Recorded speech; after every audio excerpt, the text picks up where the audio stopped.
Imagine you are sitting in a luxury suite at the Hotel de Crillon, one of the most prestigious and expensive hotels in all of Paris. The year is 1925. Across from you sits a man who radiates power and refinement. He is wearing a tailored silk suit.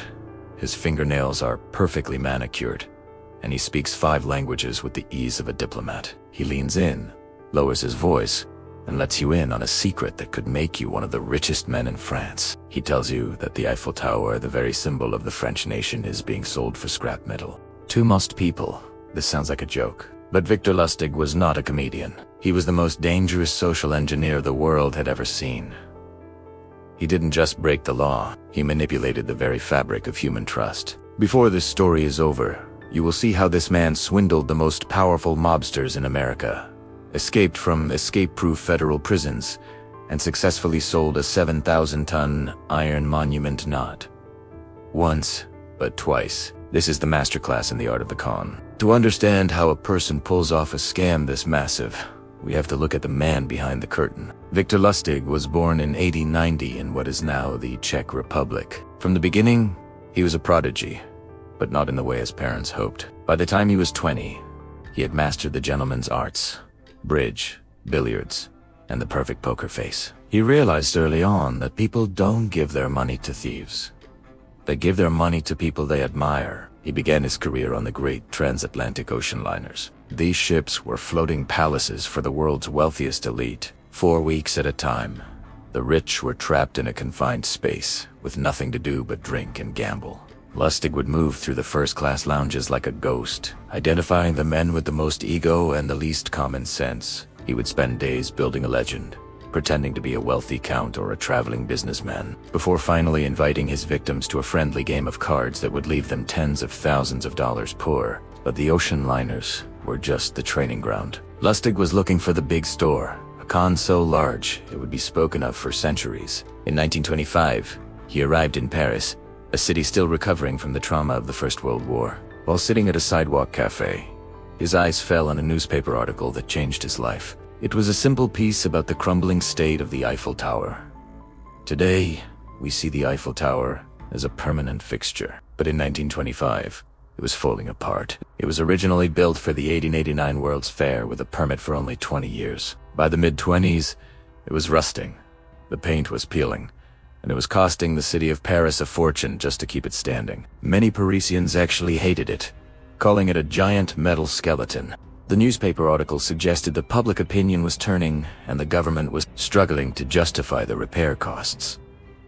In Lustig's mind, the tower wasn't a landmark. It was 7,000 tons of high-grade iron waiting for a buyer. Lustig went to work immediately. He hired a high-end forger to create official-looking government stationery from the Ministry of Posts and Telegraphs.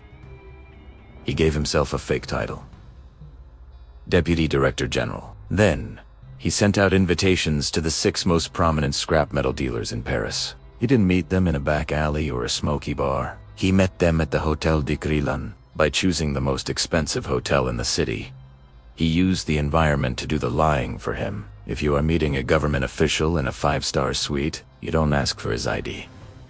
When the 6 dealers arrived, Lustig played his role with perfection. He told them that the government had made a painful, top-secret decision. The cost of the tower was too high, and they were going to dismantle it. However, because the tower was a national symbol, the news had to be kept quiet to avoid a public riot. He told them they were chosen because of their discretion and their reputation. Lustig wasn't looking for the highest bidder. He was looking for the most insecure bidder. He found his mark in a man named André Poisson. Poisson was what the French called nouveau riche. He had made a fortune during the war, but the established elites of Paris still looked down on him. He was desperate for a deal that would make him a legendary figure in French industry. Lustig sensed this desperation, but he also noticed that Poisson was getting suspicious. To fix this, Lustig did something brilliant. During a private meeting, he began to act nervous. He complained to Poisson about his low government salary and how hard it was to maintain his lifestyle in Paris. He was subtly asking for a bribe. This was the master. Poisson thought to himself, if this man is asking for a bribe, he must be a real, corrupt government official. In Poisson's world, corruption was normal. It was a sign of authenticity. Poisson paid Lustig a massive bribe just to secure the winning bid, and then handed over a check for the full purchase price of the iron. In today's money, the total haul was worth millions of dollars. As soon as the money hit his account, Lustig didn't stay to see the tower torn down. He hopped on a train to Vienna. He sat in his hotel room, day after day, checking the French newspapers. He expected to see a massive scandal. He expected his face to be on the front page. But as a week passed, then too, there was nothing. The silence was Lustig's greatest victory. André Poisson was so humiliated by his own stupidity that he never reported the crime. He could unbear the thought of his rivals finding out he had bought a 300-meter tower that did not belong to him. He chose to take the financial hit rather than lose his social standing. Lustig realized he had found the perfect crime. If the victim is too embarrassed to talk, the criminal is never caught. 6 months later, Lustig did the unthinkable. He returned to Paris. He used the same stationery, the same hotel, and the same script. And incredibly, he sold the Eiffel Tower a second time. However, this second mark was less concerned with his ego and went straight to the police. Lustig barely escaped, fleeing to the United States just as the French authorities were closing in. In America, Lustig entered his most legendary phase. He became the creator of the money box, or the Romanian box.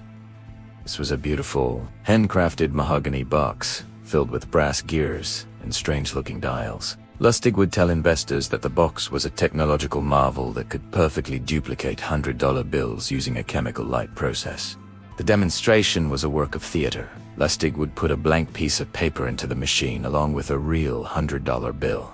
He would turn the dials, and the machine would hum and click. He told the victim that the process was slow because the ink had to dry perfectly. It took 6 hours to print one bill. He would leave the victim alone with the box, and 6 hours later, a perfect, genuine $100 bill would emerge. The victim, blinded by greed, would beg to buy the machine. Lustig would reluctantly sell it for $30,000, $40,000, or $50,000.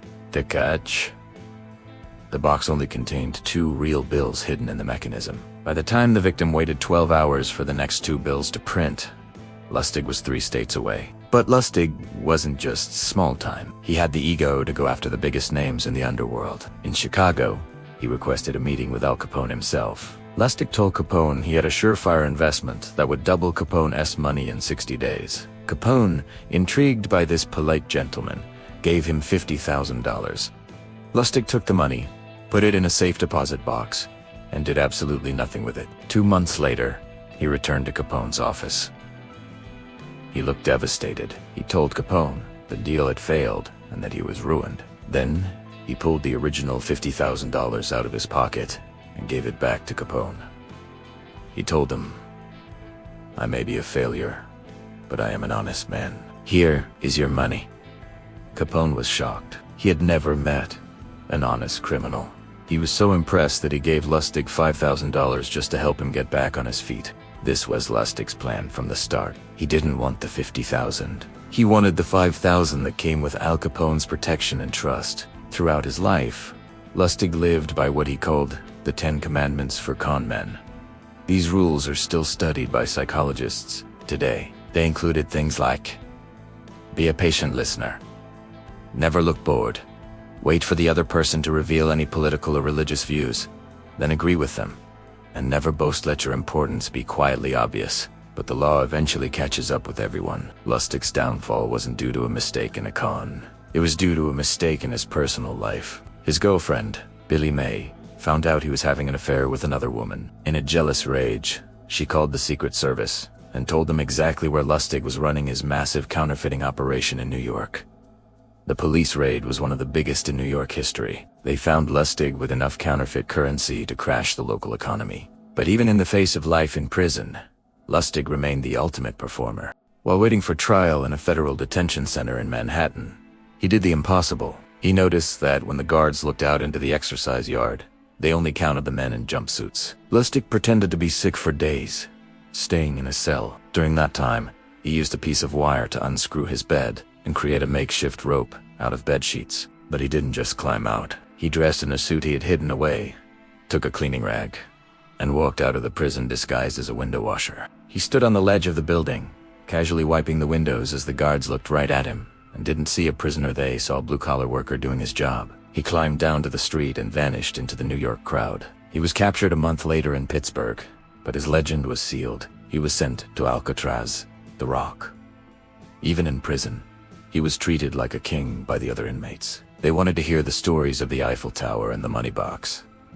When he eventually died in 1947, the world lost a man who had turned lying into a fine art. The story of Victor Lustig is more than just a collection of heists. It is a profound look at the human condition. Why did Andre Poisson buy the tower? Why did Al Capone trust him? Because Lustig understood that everyone, no matter how rich or powerful, has a hole in their soul they are trying to fill. For some, it is greed. For others, it is the desire for status. For someone like Capone, it was the desire to find someone real in a world of fakes. Lustig's life reminds us that the most dangerous weapon in the world isn't a gun or a bomb. It is a story told by a man in a beautiful suit with a steady voice. We like to think we are too smart to be conned, but history shows that as long as there is someone with a dream of easy money or a need for recognition, there will be a Victor Lustig waiting in a 5-star hotel suite. As you look at the Eiffel Tower today, think about the fact that for a few weeks, in 1925, that iron belonged to a scrap dealer who didn't even own a receipt for it. Think about the audacity it takes to look at a national monument and see a payday. Victor Lustig didn't just sell a tower. He sold the idea that anything is possible if you can just get people to believe the story you are telling. He left behind a legacy that serves as a warning and a fascination. He was a man who lived 1,000 lives, wore 1,000 masks, and died with a death certificate that listed his occupation as apprentice salesman. It was his final, quiet joke on a world that he had spent his entire life out. The next time you see a deal that looks too good to be true, or meet someone who seems just a little too perfect, remember the Count. Remember the man who sold the Eiffel Tower? Because the greatest trick the devil ever played was convincing the world he didn't exist, but the greatest trick Victor Lustig ever played was convincing the world he was the one in charge. In the end, we are all searching for something. We are all looking for that money box that will solve our problems, or that big deal that will define our lives. Victor Lustig just knew how to build the box. And as long as the human heart is driven by the desire for more, the spirit of Lustig will always be there, sitting in the lobby of a grand hotel waiting for the next mark to walk through the door.